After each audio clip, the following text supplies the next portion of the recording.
How many of you talk to yourselves? Just raise your hand. Okay, most of you you didn't raise your hand. You're sitting there going, no, I don't talk to myself.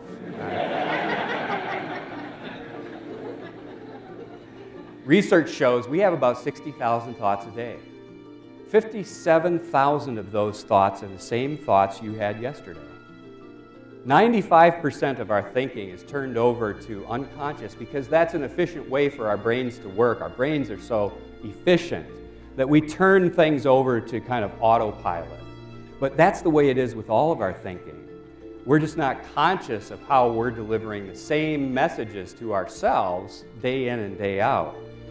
And so it's interesting because we expect different results in our lives when we're having the same thoughts every day. So what's the key? Change your thoughts.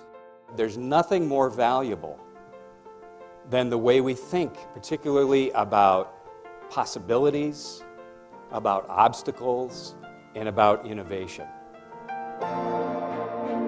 Andrew Bennett helps people unlock the combined power of the heart and mind to create transformation.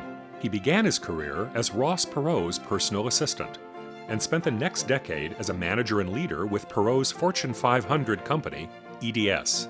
In his last 2 years at EDS, he led a team in Australia, growing an account from $5 million to $65 million.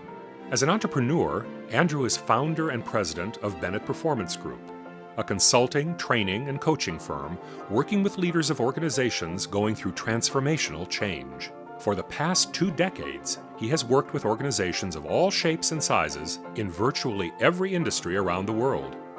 He has worked on nearly 40 significant organizational change initiatives.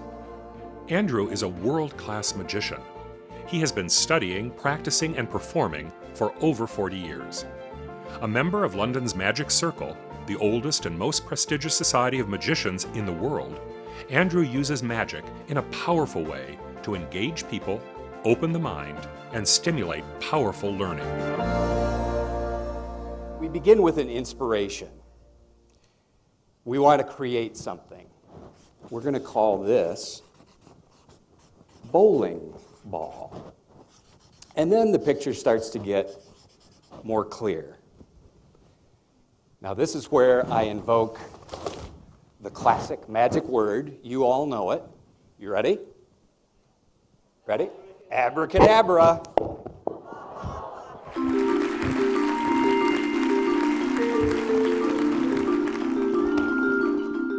The word abracadabra is an Aramaic word, which is an ancient sacred language. It means what I speak is what I create. Abracadabra can be a very powerful concept in your inner dialogue. What you speak is what you create. In your interpersonal dialogue, what you speak with others is what you create. In your organizations, what are you talking about in your organizations? Because what we speak is what we create. What really stood out to me the most was one of the things that he said early on in his presentation about the word abracadabra and what that means. So what I speak, I create. And so that really stood out to me just because I feel like now I need to be more purposeful in what I am speaking and what I want to create in my life. And so it was a very powerful statement that really kind of brought the whole presentation home for me. What's unique about magic is it's the art of the possible. And I think it's a fantastic approach that someone like Andrew, who has lived and worked in the commercial world, and in fact worked in the same world that I work in, has brought his passion and his other profession of magic to bring it together. I was Ross Perot's personal assistant when I was 23 years old. And when I did magic for the office party that year, Ross came up to me and he said, "Andy,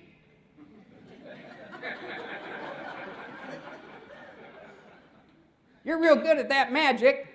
From now on, whenever you do a business presentation, I want you to use magic in it." And that's influenced me ever since then.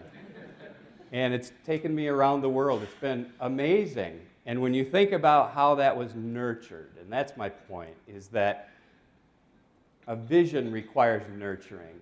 When you bring something different, that's what gets people's attention, but then it has to have substance to keep the attention, and this had substance.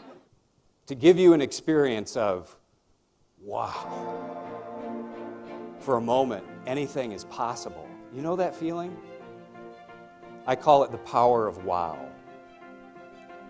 That moment when you see the magic happen and you're a child again and you're reconnected with all kinds of possibility, it's just a wonderful moment. And then unfortunately in today's day and age, we very quickly move on to, how do you do that? And we lose it. And I think we lose something precious there. We lose, even if we just talk about it as a source of innovative thinking in organizations, we lose that ability to kind of let go of debating and criticizing and disbelieving, and we move into, wow, what is possible? You know, a magician shows us that anything is possible. And what if we just could stay in that a little bit more than we do? So we started with a container, a crucible. It's a place where people can be safe to bring their hopes, their dreams, their aspirations, where their self-imposed limitations burn away.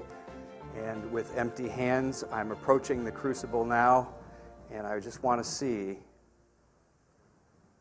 we've got a card with a hole, the 7 of hearts. Is that your card, Mark? Manish, how did you feel about what you just saw? Yeah, but it was pretty amazing. I think the analogy between magician and the business, and in terms of leadership and the magician, is quite potent, really powerful. Just seeing how you can actually translate what the magician is doing into the business world. That was just fascinating. I've come to the conclusion that there's nothing greater that a leader can do than create a container that creates hope. You know, it doesn't take a rocket scientist to know that hope is powerful stuff. And the word prosperity comes from a 2-part Latin word, prospera. That actually means toward hope. So when we talk about prosperity, we're talking about moving toward hope. Think about that, how powerful it is. So I wish you all great prosperity, and I say this with a final abracadabra.